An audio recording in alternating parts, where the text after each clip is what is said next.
કેમ છો મિત્રો? Good morning. તો આજે આપણે આવી ગયા વ્લોગ લઈને. તો હેલો મિત્રો, અમે થઈ ગયા તૈયાર. હવે અમે જઈએ છીએ.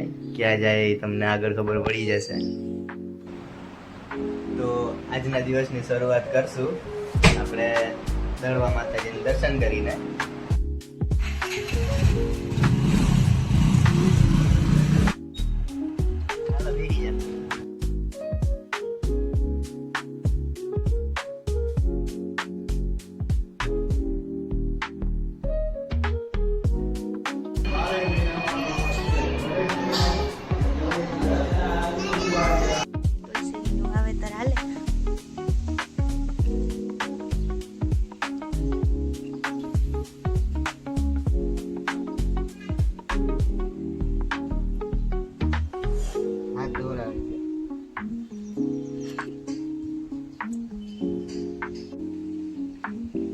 વાવી દીધા છે અમે.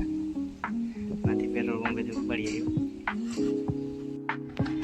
તો અમે જઈએ છીએ પેટ્રોલ પંપે. અહીંયા અમારી ગાડી રાખી છે જોવા કે દૂને ઉપાડી નથી. હાલ તો આપણે આવી ગયા છે અહીંયા પેટ્રોલ પંપે આપણા પપ્પાની ગાડીમાં. ગાડી એટલે 10 વ્હીલવાળો ખટારો છે જે આવી અમારી પાછળ છે.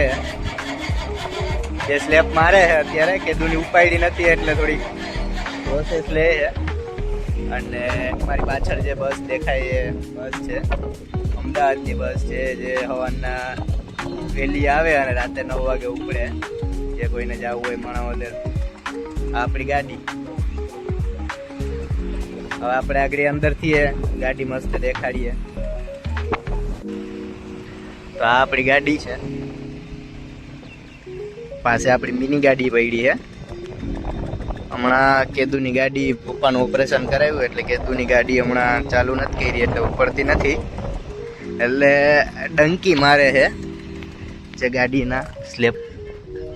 બાકી આગળથી આપણે જોઈએ તો હમણાં થોડીક જૂની થઈ ગઈ 0457. તો આપણી ગાડી ઉપડી ગઈ છે. ડંકી મારી થોડીક, ગાડી ઉપડી ગઈ. અને આપણા ડ્રાઈવર આર્યા જે મારા પપ્પા છે.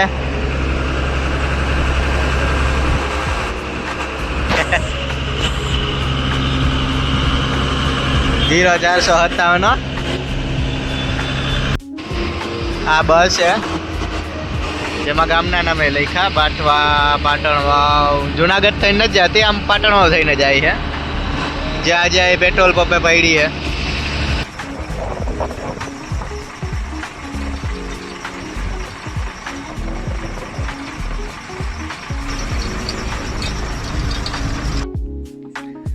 તો આ છે ગાડી અંદરથી.